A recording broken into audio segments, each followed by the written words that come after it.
Dan kita prihatin kadang-kadang tawuran antar desa, antar RT, antar RW, antar kecamatan, sampai antar elit di atas.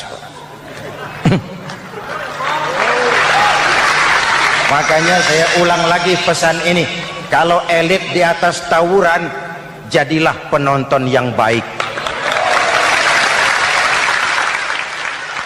Saudara-saudara kaum muslimin yang saya cintai, kita prihatin, kita seakan tercabut dari akar budaya kita sebagai bangsa.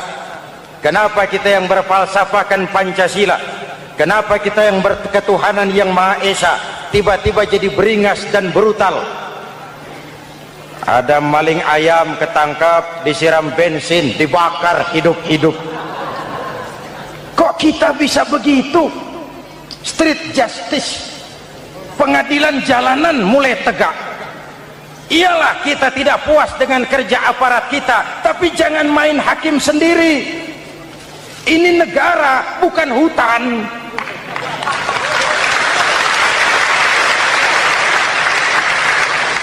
Jangan mencegah kemunkaran dengan menegakkan kemunkaran baru. Oleh hal-hal yang sepele yang mestinya kita bisa mencari jalan keluar dengan baik. Ayo luruskan saf, rapatkan barisan, satukan langkah, tautkan hati. Kita satu umat yang satu, diikat oleh Al-Quran. Hanya dengan kebersamaan kita akan mampu menata hari esok yang lebih baik atas dasar keadilan dan kebenaran. Dulu Muhammad Toha teriak takbir ngadepi Belanda.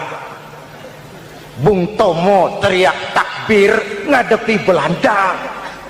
Ayeuna takbir ngadepi batur sadulur salembur. Nanaonan.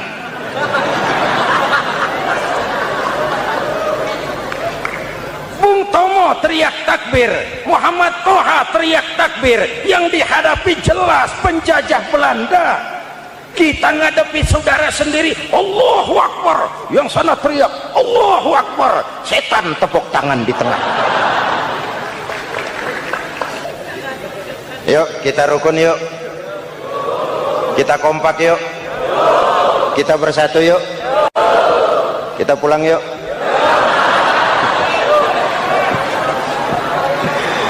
Ini misi kedua. Misi yang ketiga, Al-Quran membebaskan manusia dari gaya hidup sekuler.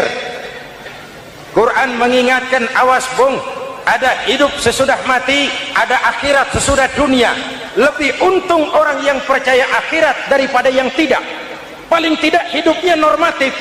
Contoh, saudara yakin akhirat ada, lalu saudara hidup baik-baik, menjauhi yang munkar, meninggalkan yang haram, saudara sujud, puasa, jihad, lalu saudara mati. Setelah mati ternyata akhirat tidak ada ruginya. Paling kurang kita sudah dicatat sebagai orang baik.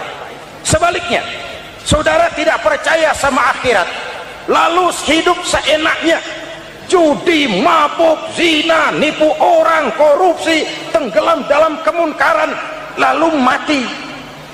Setelah mati ternyata akhirat ada. Baik, kemana anjen? Lebih untung orang yang percaya akhirat ketimbang yang tidak. Hidupnya ada rem. Iya pak, saya kepengen banyak uang, tapi kalau main judi nanti di akhirat bagaimana? Iya, saya kepengen jadi orang kaya, tapi kalau korupsi, nipu orang, buka peternakan tuyul, nanti di akhirat bagaimana? Gaya hidup yang berkeseimbangan, ada hidup sesudah mati dan ada akhirat sesudah dunia. Yang keempat, Quran membebaskan manusia dari belenggu kebodohan. Quran ayat yang pertama turun sudah berkata, Iqra, baca, kamu jangan jadi bodoh. Kebodohan menimbulkan kemiskinan, kemiskinan mendekatkan kepada kekufuran. Yang kelima, ini kado buat ibu-ibu, Quran mengangkat harkat, derajat dan martabat kaum wanita. Sebelum Quran turun, sebelum Islam datang, nasib wanita sangat menyedihkan. Dilahirkan hanya untuk melahirkan. Kalaupun berperan, peranannya tidak lebih segitiga. Dapur, sumur, kasur. Kasur, sumur, dapur. Dapur, sumur, kasur. Wanita dilecehkan, sekadar alat pemuas nafsu.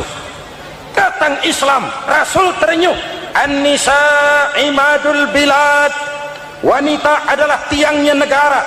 Jikalau baik wanita, baik negara. Jikalau rusak wanita, hancur negara. Karena wanita, negara jaya. Betul? Karena wanita, negara hancur. Betul? Maka wanita adalah bidadari yang kadang-kadang setan. Kadang-kadang.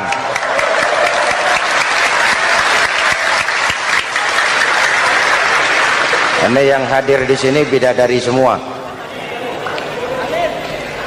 Ibu bapak, saudara-saudara hadirin yang saya hormati. Lalu bagaimana sikap kita terhadap Al-Quran? Quran sendiri menjelaskan, "Tsumma awrasnal kitaba alladzina istafaina min ibadina." Kemudian kami wariskan kitab Al-Quran yang kami pilih buat hamba-hamba kami yang terpilih. Luar biasa. Umatnya umat pilihan, Rasulnya Rasul pilihan, kitabnya pun kitab pilihan. Kami wariskan Al-Quran kepada hamba-hamba kami yang kami pilih. Bagaimana sikap mereka setelah menerima Al-Quran? Terbagi tiga. Pertama, faminhum zalimun linafsihi. Di antara mereka ada yang setelah menerima Al-Quran lalu zalim kepada dirinya sendiri. Diterimanya Al-Quran dengan lidahnya, tapi ditolak dengan perbuatannya. Mulutnya menjunjung Al-Quran, perbuatannya menginjak Al-Quran. Quran bilang ke barat, dia pergi ke timur. Quran bilang ke selatan, dia berangkat ke utara. Quran bilang haram, dia terjang. Quran bilang halal, dia tidak mau. Orang seperti itu tidak zalim kepada Allah, tapi zalim kepada dirinya sendiri. Apa kalau kita tidak sholat, Allah rugi? Apa kalau kita tidak bayar zakat, Tuhan bangkrut? Apa kalau sedunia tidak ada yang sujud, Tuhan berhenti jadi Tuhan? Kita mau lakon apa, Allah tetap Allah.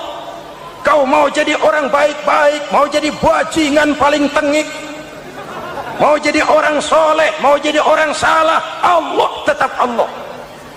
Kita hanya zalim kepada diri kita sendiri. Ini kelompok pertama, menerima Quran dengan ucapannya tapi menolak dalam perbuatannya. Mudah-mudahan kita yang termasuk golongan ini. Amin. Amin. Yang kedua, wa minhum muqtasid. Di antara mereka ada yang menerima Quran 50-50. Separuh-separuh. Yang enak dilaksanakan, yang berat ditinggal. Padahal pada sisi lain Quran mengajarkan masuklah ke dalam Islam secara total, kafah, jangan separuh-separuh. Ini watak munafik. Kalau dilihat Islam menguntungkan, rame-rame teriak Islam. Ketika diminta berjihad, diminta berkorban, diminta zakat, rame-rame mengundurkan diri. Saya bangkrut pak, saya miskin pak, saya pailit pak. Mental itu dalam awal-awal Baqarah dijelaskan. Kullama adha'a lahum masyaw fih wa idza adlama alaihim qamu. Kalau terang mereka berangkat, kalau gelap mereka mandek. Itu ciri orang munafik beragama. Kalau Islam menguntungkan, rame-rame teriak Islam. Ketika diminta berjihad, berkorban, berjuang, rame-rame mengundurkan diri. Muqtasid. Golongan yang ketiga, ini yang ideal. Wa minhum sabiqum bil khairati biiznillah. Di antara mereka ada yang setelah menerima Al-Quran lalu berlomba-lomba mengamalkannya, berlomba-lomba melaksanakannya. Jangan sampai yang baca Quran dengan suara merdu dapat piala, yang mengamalkan Quran dengan konsekuen dapat penjara.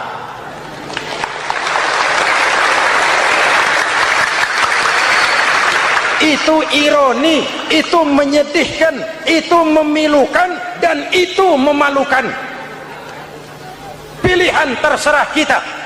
Satu hadis Rasulullah mengajarkan begini, man ja'alal qur'ana amamahu qadahu ilal jannah wa man ja'alal qur'ana khalfahu saqahu ilan nar. Siapa yang meletakkan Quran di depannya, dijadikannya Quran sebagai imam, Quran akan membimbing dia ke surga, surga dunia, lebih-lebih surga akhirat. Sebaliknya, siapa yang meletakkan Quran di belakang, dibelakanginya ajaran Quran, Quran akan mendorong dia ke neraka, neraka dunia, lebih-lebih neraka akhirat. Quran imam apa makmum? Kita makmum apa imam? Makmum ikut imam apa imam ikut makmum? Makmum ikut imam. Jikalau Quran adalah imam, jikalau kita adalah makmum, ke barat kata Quran, ke barat kita berangkat. Ke timur kata Quran, ke timur kita menuju. Halal kata Quran, itu yang kita ambil.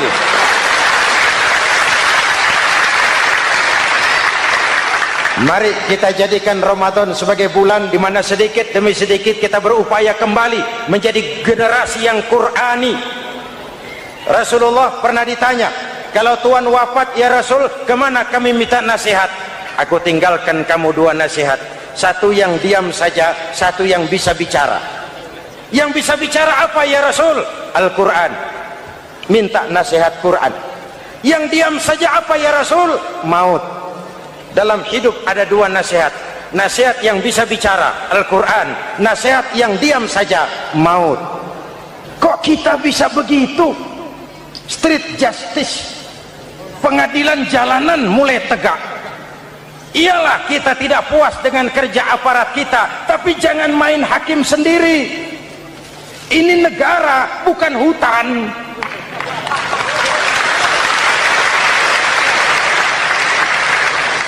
Jangan mencegah kemunkaran dengan menegakkan kemunkaran baru. Oleh hal-hal yang sepele yang mestinya kita bisa mencari jalan keluar dengan baik. Ayo luruskan saf, rapatkan barisan, satukan langkah, tautkan hati. Kita satu umat yang satu, diikat oleh Al-Quran. Hanya dengan kebersamaan kita akan mampu menata hari esok yang lebih baik atas dasar keadilan dan kebenaran. Dulu teh Muhammad Toha teriak takbir ngadepi Belanda, Bung Tomo teriak takbir ngadepi Belanda, ayeuna takbir ngadepi batur sadulur salembur. Nanaonan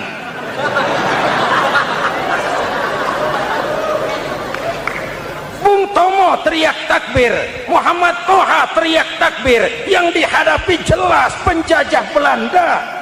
Kita ngadepi saudara sendiri, Allahu Akbar, yang sana teriak Allahu Akbar, setan tepuk tangan di tengah. Yuk kita rukun, yuk kita kompak, yuk kita bersatu, yuk kita pulang, yuk.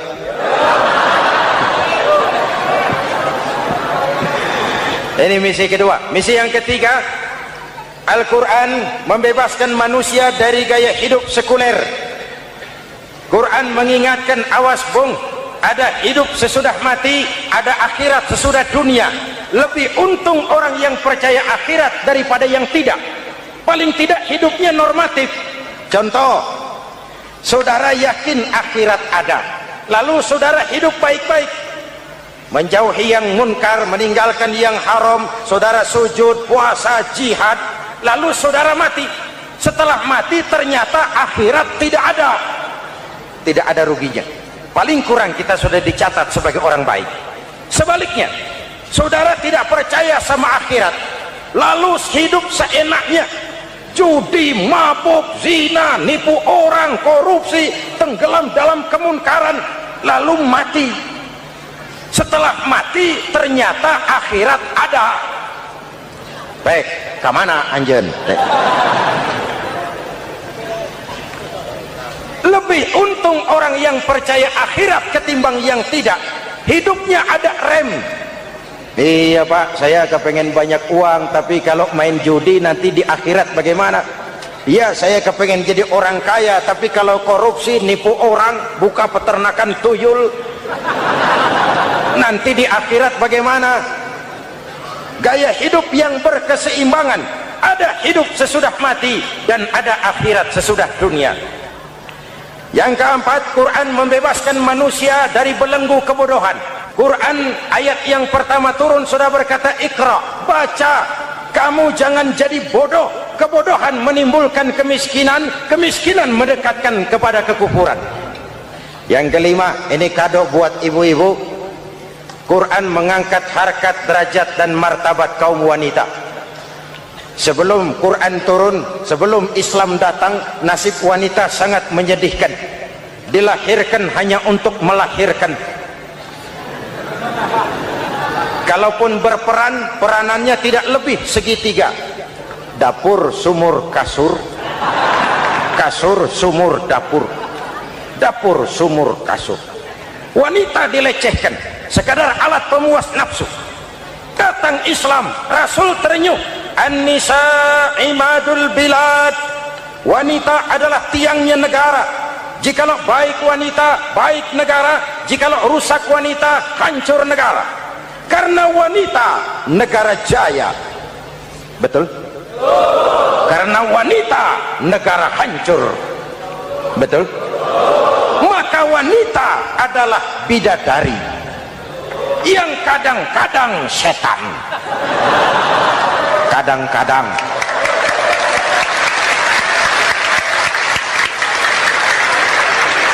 Karena yang hadir di sini bidadari semua. Ibu bapak, saudara-saudara hadirin yang saya hormati. Lalu bagaimana sikap kita terhadap Al-Quran? Quran sendiri menjelaskan, "Tsumma awrasnal kitaba alladzina istafaina min ibadina."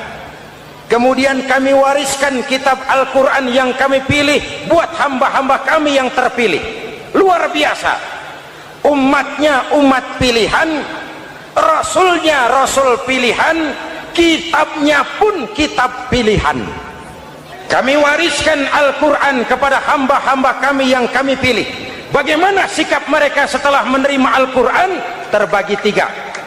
Pertama, faminhum zalimun linafsihi. Di antara mereka ada yang setelah menerima Al-Quran lalu zalim kepada dirinya sendiri. Diterimanya Al-Quran dengan lidahnya, tapi ditolak dengan perbuatannya. Mulutnya menjunjung Al-Quran, perbuatannya menginjak Al-Quran. Quran bilang ke barat, dia pergi ke timur.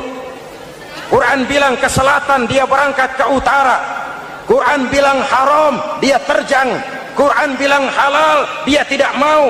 Orang seperti itu tidak zalim kepada Allah, tapi zalim kepada dirinya sendiri. Apa kalau kita tidak sholat, Allah rugi? Apa kalau kita tidak bayar zakat, Tuhan bangkrut? Apa kalau sedunia tidak ada yang sujud, Tuhan berhenti jadi Tuhan? Kita mau lakon apa, Allah tetap Allah. Kau mau jadi orang baik-baik, mau jadi bajingan paling tengik, mau jadi orang soleh, mau jadi orang salah, Allah tetap Allah. Kita hanya zalim kepada diri kita sendiri. Ini kelompok pertama, menerima Quran dengan ucapannya tapi menolak dalam perbuatannya. Mudah-mudahan kita yang termasuk golongan ini. Amin.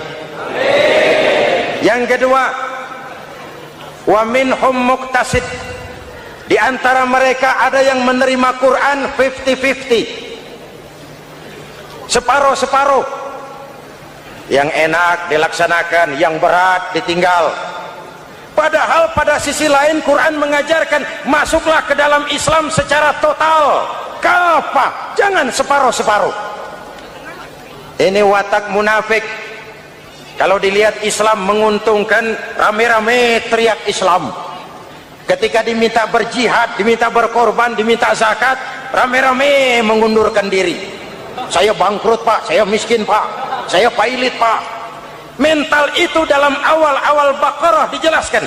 Kullama adha'a lahum masyaw fih. wa idza adlama alaihim qamu. Kalau terang mereka berangkat, kalau gelap mereka mandek. Itu ciri orang munafik beragama.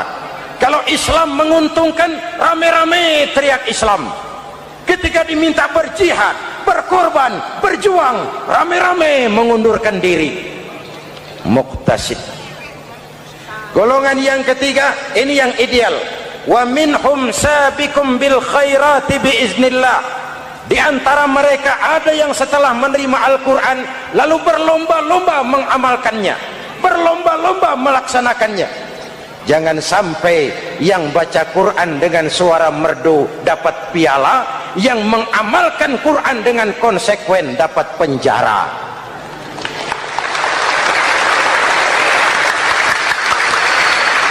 Itu ironi, itu menyedihkan, itu memilukan, dan itu memalukan.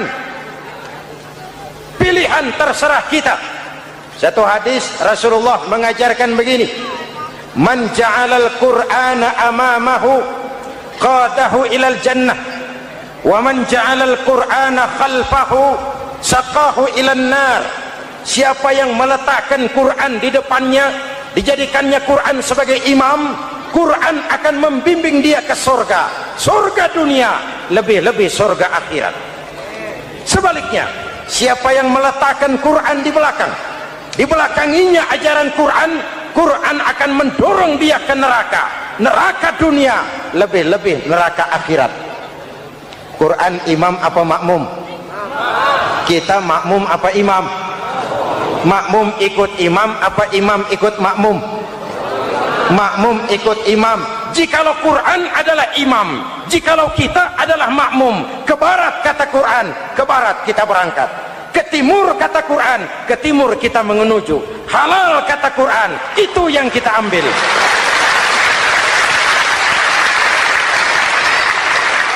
Mari kita jadikan Ramadan sebagai bulan di mana sedikit demi sedikit kita berupaya kembali menjadi generasi yang Qurani. Rasulullah pernah ditanya, kalau Tuhan wafat ya Rasul, kemana kami minta nasihat? Aku tinggalkan kamu dua nasihat, satu yang diam saja, satu yang bisa bicara. Yang bisa bicara apa ya Rasul? Al-Quran. Minta nasihat Quran. Yang diam saja apa ya Rasul? Maut. Dalam hidup ada dua nasihat, nasihat yang bisa bicara Al-Quran, nasihat yang diam saja maut. Mau dagang minta nasihat Quran, mau bertetangga minta nasihat Quran. Itu nasihat. Nasihat yang kedua, diam saja, tahu-tahu datang maut. Makanya anggap ini Ramadan terakhir yang diberikan Allah kepada kita, karena tahun depan tidak ada jaminan kita bertemu Ramadan. Manfaatkan 10 yang akhir untuk meningkatkan nilai ibadah kita kepada Allah Subhanahu wa taala. Hadirin, kita sudah mendekati akhir, saya akan baca doa. Mari kita Fatihah. Semoga kita semua dalam perlindungan Allah. Ala hadhihi niyah wa ila hadratin Nabi. Al-Fatihah.